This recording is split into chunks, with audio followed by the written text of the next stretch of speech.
Добро вечер и добре дојдовте во емисијата Диалози.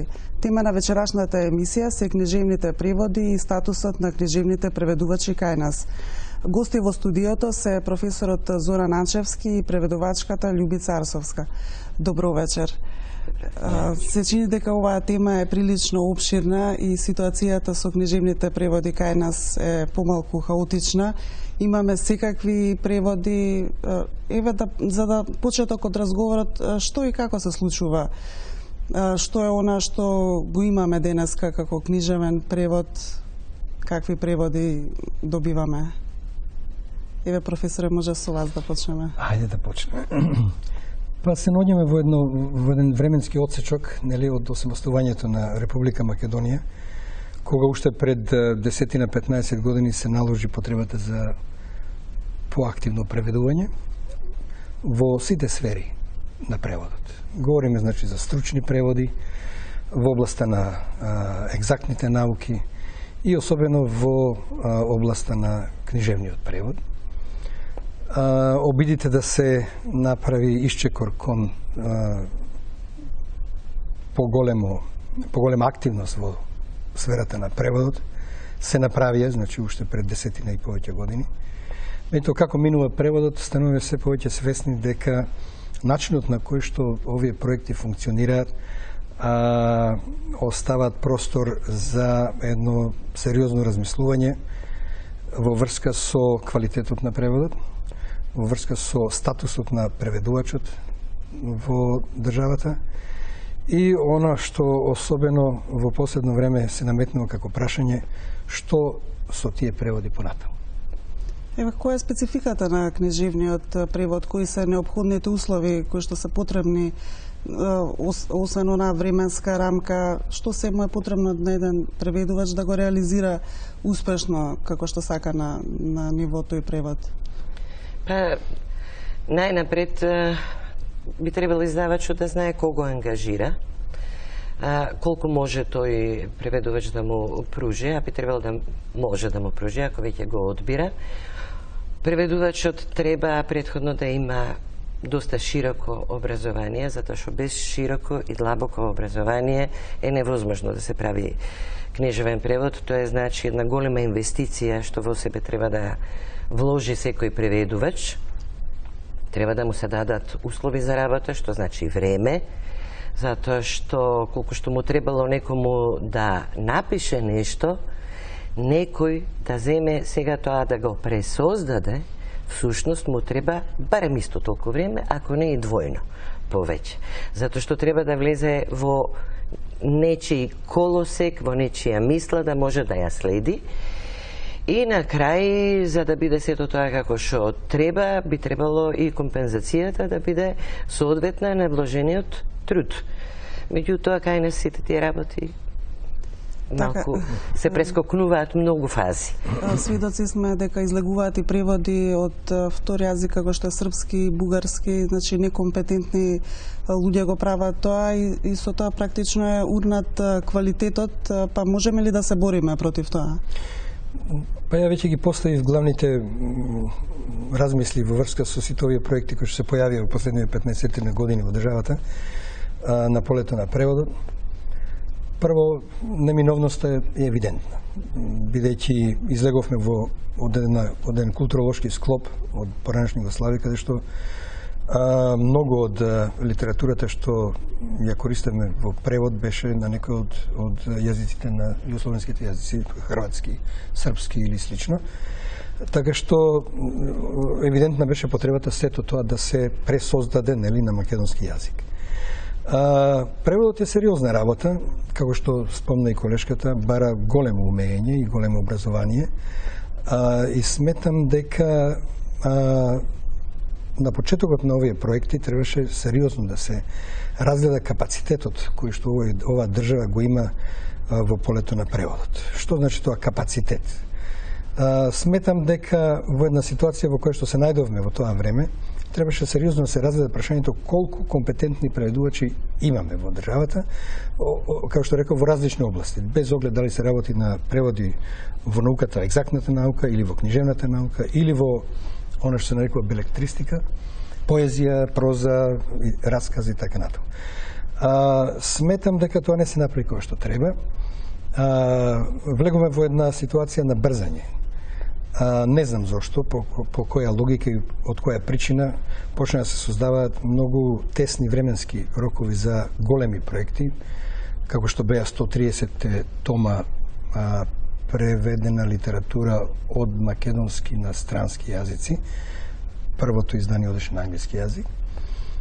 Без да се направи сериозна анализа колку имаме ние компетентни преведувачи, книжевни преведувачи, кои што може тоа да го направат од македонски на англиски компетентно и без, да речеме, проблем тој превод да се пласира било каде во светот. Втората работа во која што се најдовме така затекнати како преведувачи беше податокот кој говори за обемноста на тие проекти. Ако веќе не се направи анализа за капацитетот, односно да се направи еден, да речеме, попис на квалитетни преведувачи во државата, а и кога почна хаотично и масовно да се преведуваат тие работи, без да се има доволно време и да се има увид во квалитетот на преводот, издавачите кои што се најдува исто така затекнати од тие рокови, морајќи да ги завршат веќе прифатените проекти, отидоа на нешто што сметам не смееше се случи, а тоа е да се доверат преводи од многу битни домени и од книжевноста и така натаму од науката на преведувачи кои што имаат или мало или никакво искуство преведувачко, говорам, не само во домените во кои треба да преведуват, него преведувачко воопшто.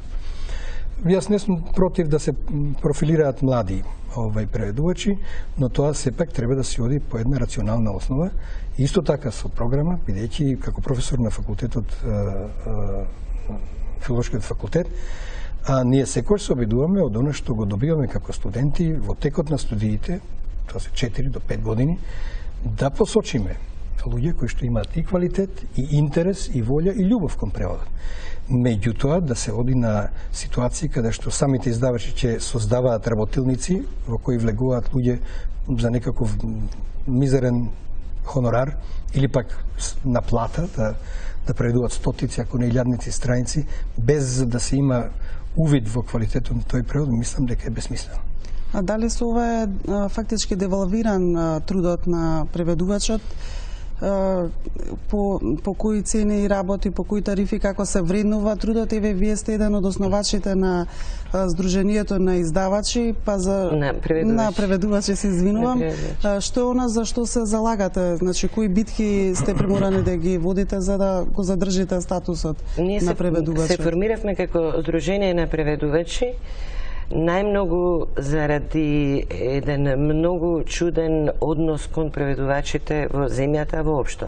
Дали станува збор за стручен превод или за книжевен превод, односот е обично, вие знаете, англиски, француски, германски, вие треба да можете сега ова за 15 дена да ми го направите и јас имам да ви платам 80 денари по страна.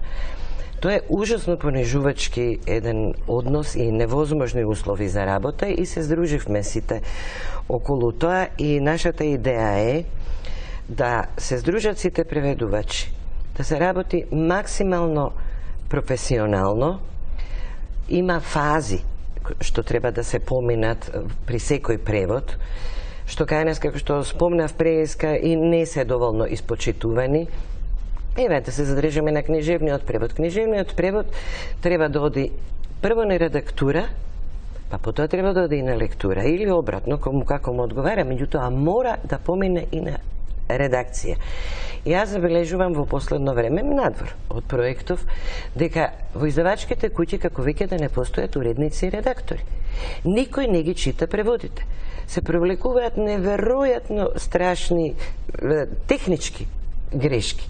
Значи, тоа веќе не се почитува, многу одамна не се почитува.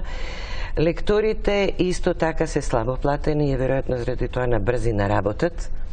многу работи ги преведуваат, погрешно ги толкуваат и што е најстрешно од се, нема никаква соработка, никој не ги доведува во врска, во соработка лекторите и преведувачите, редакторот и преведувачот.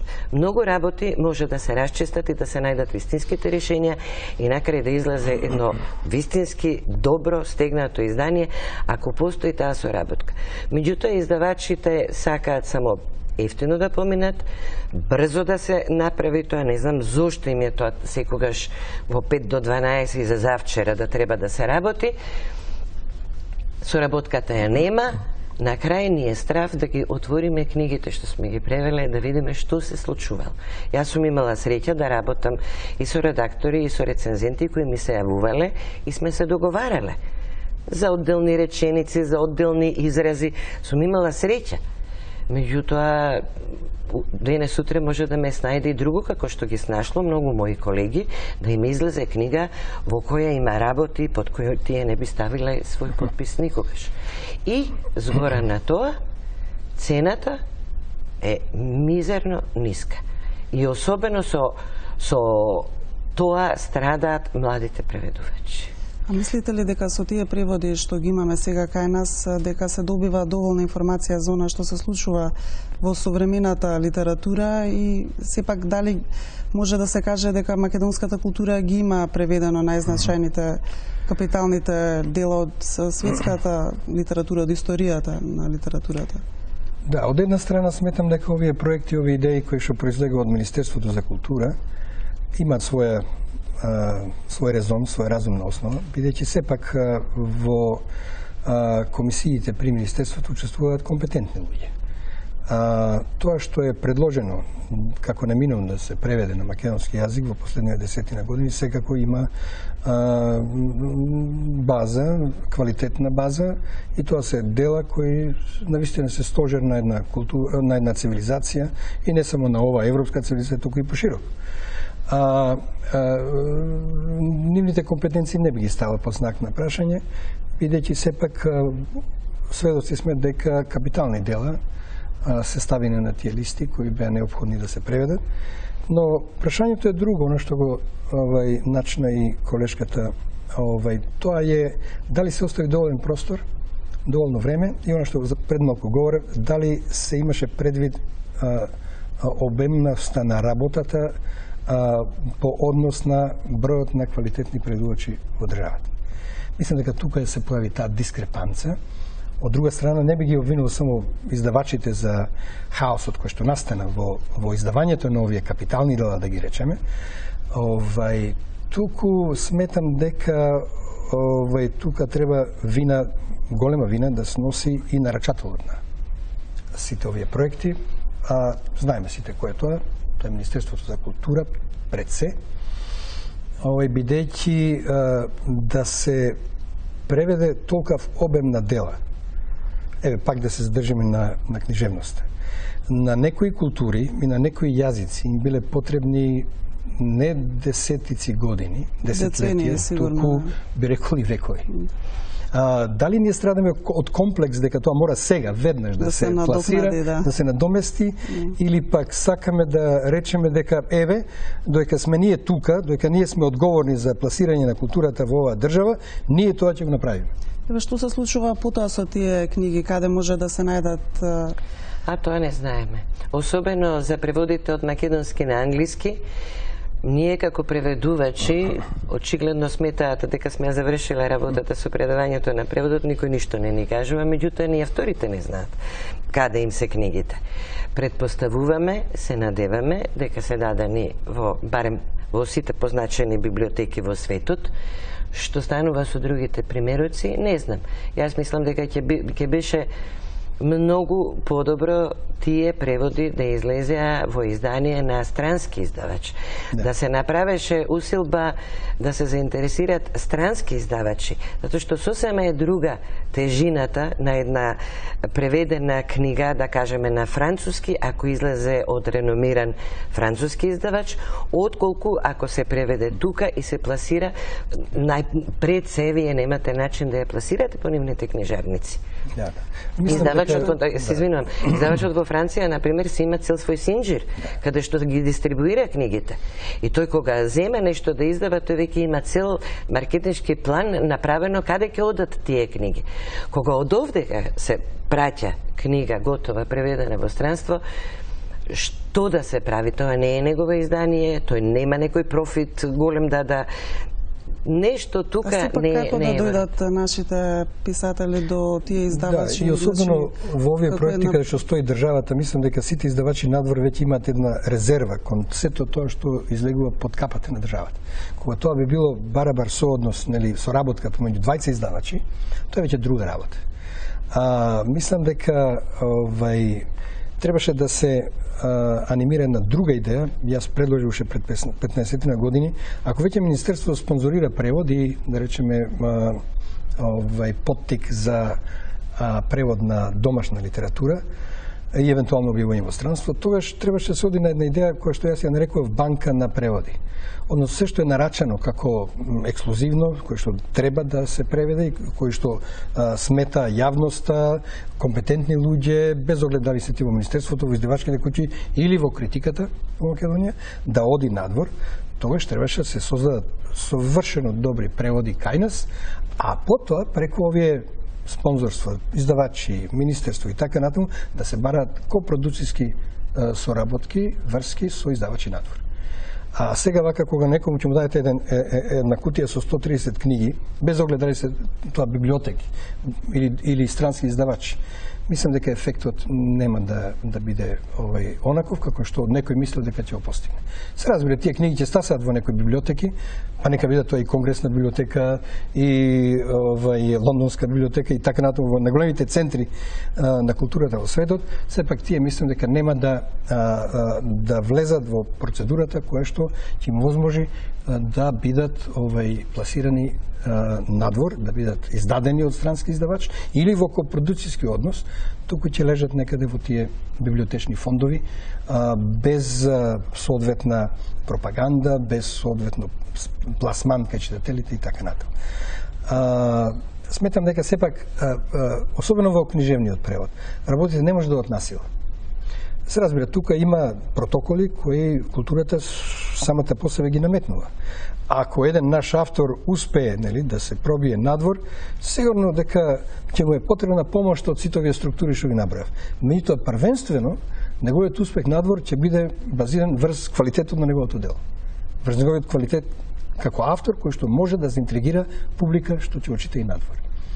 Меѓутоа, тие параметри изостануваат во она што се вика проектирање однапред што треба да се преведе и да се пласира надвор од државата, со што ќе се прави пласман на нашата култура, на нашата литература и така, наука и така натаму. Ако може, јас би додала нешто. Има разни начини, меѓутоа искуството покажува дека превод на наши автори во странство најчесто се остварува најдобро со личен контакт на авторот со издавачи. Значи, треба прво да им се пружи можност на авторите во денешно време.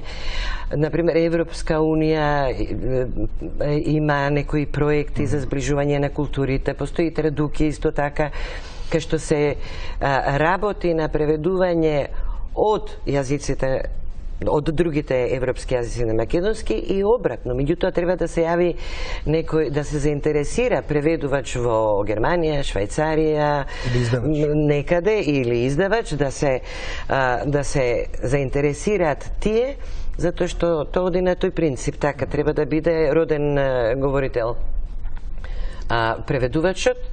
И тоа е еден многу добар начин. Баш пред некој ден гледав дека има, например, многу добри семинари кај што се здружуваат преведувачи и писатели широм Европа се одржуваат.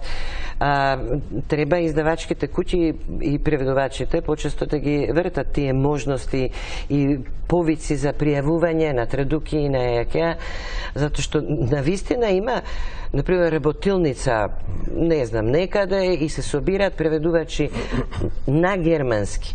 А обично оди со тие проекти, работата оди така што треба од овде издавачот да конкурира веќе со преведувач, проверен преведувач, па се дава и примерок од преводот, да се види за каков преведувач се работи.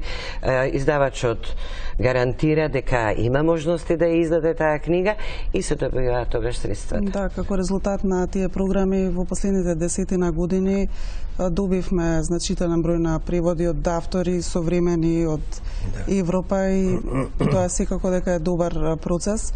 Јас сега предлагам да ја погледнеме анкетата што ја направи колешката Нина Стефанова и да искоментираме да видиме другите што рекле.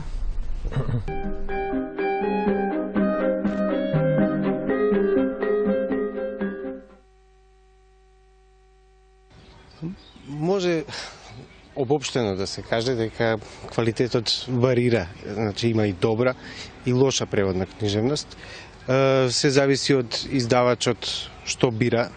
Некои дела што се бираат се пресудни за развојот на нашата култура, да се внесе таа странска култура во нашиот јазик и во нашата книжевност, а други се сосема небитни а и едните се и другите се и добро и лошо преведувани. Денес се повеќе се говори за добар книжевен превод, имајќи го предвид фактот дали тој превод остварува комуникативна функција. Односно, се гледа се повеќе на комуникативната вредност на преведеното дело. Преведувачот на тој начин станува еден вид посредник во таа комуникација, која секако е интеркултурна, интертемпорална, интерпросторна, и тој мора да го доближи читателот до авторот на тоа време, од тој простор и така натаму. Како ќе го стори тоа е големото прашање со кое се соочува секој преведувач. Добар превод или квалитетен превод е тој што не го забележувате, а преведувачите се наоѓаат работат во секој сегмент од општествениот живот, значи не само во оној дел што го гледаме сега почесто, односно преводот на литературата што го финансира владата, туку буквално во образованието, во здравството, во медиумите, и ако го забележите, ако нешто не ви оди како што треба, значи нешто не е во ред со преводот. За квалитетниот превод треба да се каже дека за да се достигне треба да помине низ процес на тимска работа. Најважно е кој е преведувачот.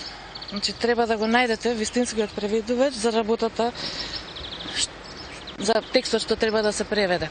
Ние како мала култура мораме, како голема култура, но мал народ, мораме да инвестираме, да вложуваме во промоција на сопствената култура. Меѓутоа, не сум сигурен дека начинот на кој тоа сега се прави е најдобриот. Би го зел примерот на Ирска, например, или на другите помали народи кои вложуваат во промовирањето на својата култура. Тие распишуваат меѓународен конкурс на кој се пријавуваат издавачи од други земји кои препознале некој интересно дело, па самите вложуваат во негово објавување и добиваат помош од разни од тие влади на малите држави. Ние да им наметнеме Ристо Крле да го читаат во Британија, ако ние го сметаме за некаков класик на битовата драма, тоа нема да предизвика некој голем интерес. Претпоставам дека нема да се постави на сцена во Британија. Можеби некој што ќе анализира битот, жената, мажот во Македонија на почетокот од 20 век, можеби тој некој ќе се заинтересира.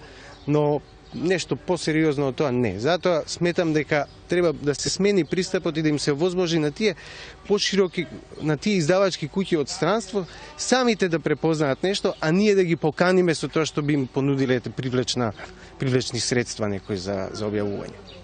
Преведувачката активност во Македонија е посебно засилено присутна од осамостојувањето на Македонија до денес. Ако гледаме во тој временски период од околу 20 на години наназад, можеме да кажеме дека квалитетот сепак се подобрил. Квалитетот на преводите од почетокот до денес, бидејќи квантитетот сепак израѓа некаков таков квалитет. Меѓутоа, сепак би кажала дека денешните преводи се далеку од тоа да бидат идеални, да бидат онакви какви што посакуваме да бидат, не остваруваат таа динамичка, функционална еквивалентност со оригиналот и на тоа треба уште многу да се работи. Меѓутоа, ако ме прашате кои се причините што е тоа така, не би ги свела причините само на самите преведувачи, туку и на окружувањето во кое се наоѓаат тие условите под кои работат. Преведувачите често мораат за куз временски период во невозможни услови да остварат добар превод и тоа за никакви финансиски надоместоци. Лектурата е многу важна, а речи се секогаш изоставена од процесот на преведување. За жал, ситуацијата сега е таква, меѓутоа врската помеѓу преведувачот и лекторот и нарачателот на преводот и опфаќањето на сите овие фази во преводот мора да се многу повеќе присутни заради тоа што особено кај книжевните преводи и литературата, преводот се прави еднаш во 30-40 години, останува за следните генерации и тоа што ќе остане треба навистина да им послужи на читателите. Тоа е богатство, култура, знаење кое што читателите навистина треба да го искористат, треба навистина да го присвојат. А тоа нема да се случи ако преводот не го пренесува тоа што треба да го пренесе, затоа што не бил добро избран преведувачот и биле изоставени проверките.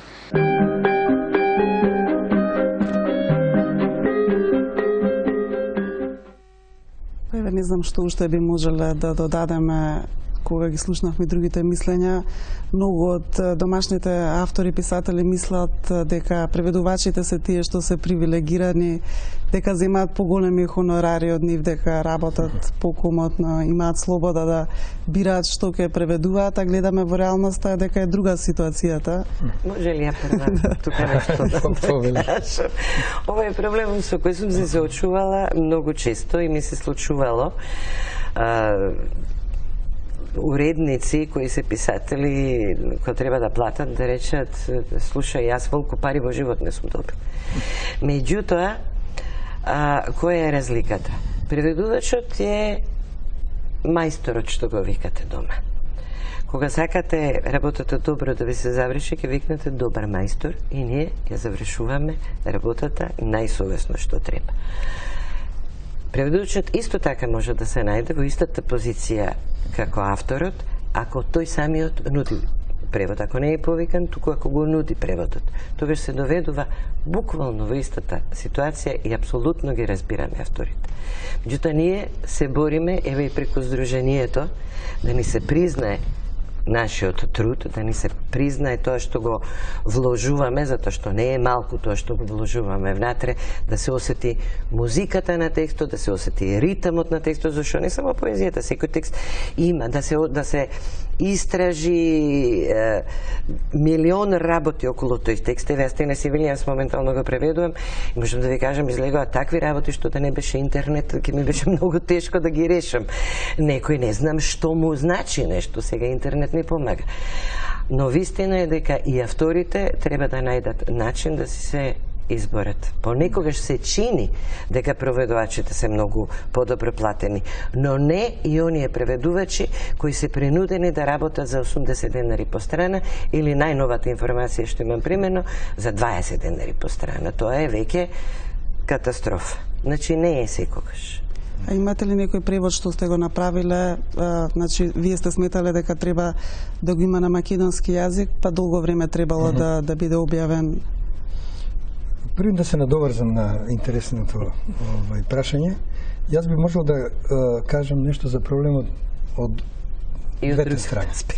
Како автор, поет, нели, со 7-8 поетски збирки зад себе, и како преведувач. Не велам дека авторот е преплатен или нешто катастрофално подплатен во ова општество. Ако ги погледнеме параметрите на самото министерство, тоа се тие параметри. Меѓутоа, од лично искуство морам да речам дека подготовките за свој ракопис, нели, си одат онака како што си одат, сосема природно, спонтано и така натаму. Се разбира, ако се работи за некој проект кој што сам сум го наметнал како автор, тогаш бара поголем аранжман во смисла на истражување. Меѓутоа да се работи во текот на една година, на 2-3, како што да работите на 5 автори, од различни културолошки поднебја, без оглед што пишуваат на еден ист јазик, да речеме англиски се пишува во Индија, се пишува во Канада, се пишува во Австралија, во Америка, во Африка и така натаму, за да се направи подготовка за еден превод, нека ми прости авторот во мене и авторите надвор околу мене што се во оваа држава, преведувачот на вистина мора да вложи огромен напор или да се откаже. Значи, оно што го говоревме уште на почетокот на разговорот, ако не се влезе во она што се нарекува културолошки контекст на едно книжевно дело, и ако тоа не се пренесе во преводот, тогаш тој превод е бесмислен. Значи, најтешкото е преведувањето на културата. Не толку преведувањето на јазикот, туку преведувањето на културата. Тоа е нешто што не може да се постигне преко ноќ, туку, као што реков и претходно, се на голема подготовка, општа наобразба од различни домени на тој преведувач. А сега да се вратиме на прашањето што го поставивте. Сметам дека да речеме, дали тоа професија, не знам. Веќе за мнозина преведувањето не може да биде професија, веќе со таа професија не може да опстане ова. Како што не може да биде професија и пишувањето.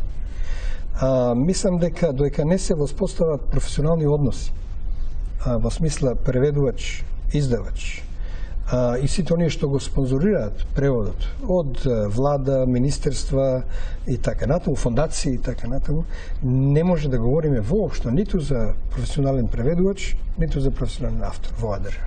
Се разбира, како што еден од анкетираните рече, многу е тешко да се опстане професионално како автор или како преведач во една така наречена култура која што е распостелена на многу мал простор. Да, но постојат примери, како што исто беше кажано, дека се изнајдени начини како квалитетно да се обработи тоа наследство културно, книжевно, па и научно, ако сакате, на мала култура. Ние не треба да измислуваме нови начини, треба да ги проследиме постоечките начини и да примениме нешто од искуствата во светот. Во таа смисла. Така, за жал емисијата е при крај, па би сакала и ве уште за крај да ве прашам што е она што работите во моментот или што сметате дека е неопходно веќе да го имаме на македонски јазик? Да, јас во моментов работам на едно капитално дело од англиската литература, имено текст кој што е објавен во втората половина на 15-тиот век, Легендите за кралот Артур. Сега може да замислите каков тип на текст е тоа, иако, нели, јас го работам од оригинал, значи тоа е средновековен англиски јазик, па ми требаше најмалку една година да, и покрај моето искуство и познавање на англискиот јазик и историјата на јазикот, да влезам во тој дискурс и со помош на посовремени преводи да почнам да го работам тој превод. Иначе тоа е огромно дело, некаде околу 800 страници текст, кој е капитална вредност, би рекол, за не само за англиската традиција, туку и воопшто за светската книжевна традиција. Еве и вие со кои предизвици се соочувате? Мене најголем предизвик во последно време беше и излезе сега таа книга Драми од Том Стопарт, каде што заедно со Рајна Кошка и Калина Јанева, мислам и она во таа книга и Пинтер излезе. Меѓутоа, Том Стопарт травести едно неверојатно дело, многу чудно дело, и можам да ви кажам дека кога пред, не знам, некои 15-20 години, прв пат онака за себе си ја преведов, и кога сега ја погледнав, и кога прокопав по интернет, кога најдов разни студии за книгата, многу работи ми беа појасни и многу подобро ја направив. Сега ја излезе и со такво уживање сум ја преведувала, а моментално работам на Тенеси Вилијамс, кој е доста тежок, меѓутоа е необходен да си го имаме. И Убаво ми е да го работам. При крај сум, последните денови веќе истекуваат, очекувам часот да го предадам. Добро, ви благодарам за учеството во емисијата и се надевам дека професијата книжевен преведувач ќе биде нешто од кое што ќе може да се живее. И воопшто преведувач? Да, воопшто преведувач. И јас се надевам затоа што знам млади луѓе кои имаат идеја тоа да го работат и во светот постои таква можност и има луѓе во светот кои живеат исклучиво од книжевни преводи, кај нас тоа како да е невозможно. Ама се надевам дека нешто ќе се промени и дека тие ентузијасти и талентирани млади луѓе ќе успеат во професионалци. Не, тие се веќе професионалци. Се надевам дека ќе имат еден професионален статус во општеството и дека ќе имат редовна работа и редовни ангажмани и редовни исплати. Благодарам. Благодарам на покана. И вам, почитувани гледачи, ви благодариме на вниманието.